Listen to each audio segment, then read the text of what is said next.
semuanya, hari ini kita dapat berkumpul dalam keadaan sehat. Baik, mohon untuk foto bersama akan kami bantu yang pertama dengan sikap sempurna. 1, 2, 3. Sekali lagi 1, 2, 3.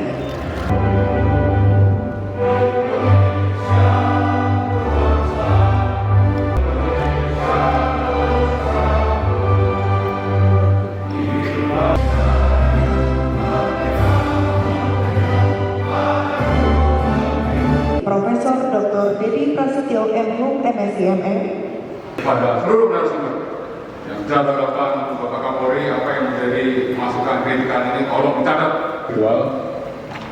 Yang saya hormati dan saya banggakan sahabat saya, pengamat politik yang kita banggakan, Bang Rocky Gerung, terima kasih.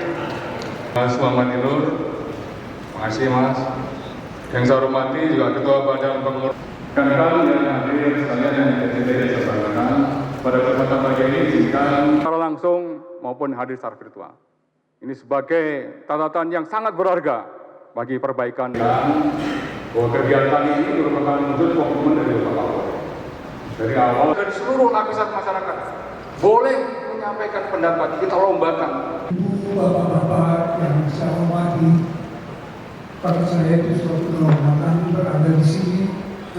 Saya mengharapkan bahwa polisi itu secara intensif belajar bagaimana sesuatu yang saya akan penting yang saya belajar itu dipasang karena dalam tradisi Jerman polisi itu bagi orang biasa merupakan suatu tanda keamanan.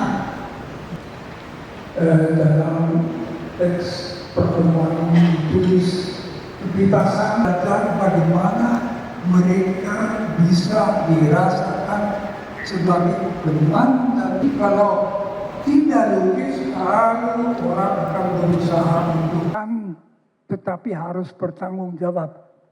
Tapi apa itu bertanggung jawab bukan urusan polisi. Untuk memikirkan itu dipikirkan orang yang sendiri bebas. Ini sangat tidak cepat,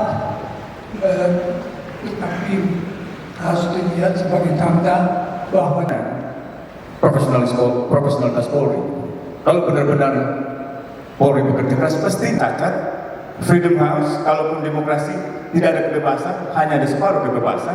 Itu harus dihapuskan. Efek kedepannya, worst come to worst-nya adalah polisi akan dianggap sebagai kata kontras itu artinya tidak sependapat, namanya kontras. Absurd.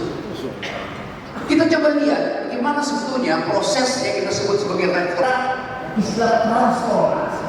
Setelah membongkar kekuasaan tanpa pengetahuan anarkisme nggak ada gunanya. Jadi itu pentingnya kita belajar bersama-sama di sini.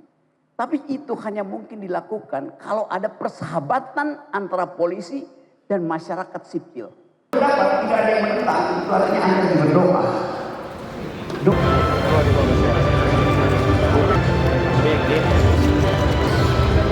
Luar biasa diskusi. Mundur pelan-pelan. Sekali lagi kami ucapkan kepada seluruh Ayo langsung ambil ke tengah. dan logistik 1, 2, 3. Berikutnya dengan salam Astagfirullah. Hari ini alhamdulillah kita bersama-sama melaksanakan kegiatan Sarasehan dalam rangka melakukan transformasi perbaikan terkait dengan peristiwa-peristiwa ya, menyampaikan pendapat di muka umum dan tentunya pandangan publik terhadap represivitas Polri. Di satu sisi ya tentunya kami ingin mendengar langsung perspektif dari masyarakat sipil terhadap apa yang harus Polri lakukan ke depan dalam menjaga ruang demokrasi agar tetap berjalan dengan lancar, aman, dan juga pesan tersampaikan. Tentu hal-hal ini yang akan kita terus diskusikan Demikian juga dengan ada beberapa peristiwa yang kemudian kita tindak lanjuti dengan penegakan hukum karena ada peristiwa kerusuhan. Tentunya ini juga menjadi diskusi nanti selanjutnya dengan beliau-beliau bagaimana mengantisipasi solusi ke depannya dan bagaimana kita harus melakukan pemilahan mana yang bisa diproses, mana yang kemudian kita berikan restoratif, dan mana yang kemudian ke depan harus kita lebih edukasi, baik dari sisi Polri maupun juga teman-teman yang lain. Mungkin itu sebagai hal beberapa kesimpulan yang kita dapat. Sekali lagi saya ucapkan terima kasih terhadap teman-teman dari koalisi masyarakat sipil dan tentunya kami Polri yang berada di era reformasi yang tentunya kami berterima kasih dan kita terus ingin mendapatkan masukan dari teman-teman dari masyarakat sipil sehingga kami bisa menjaga performa Polri sesuai dengan apa yang diharapkan di era reformasi. Terima kasih.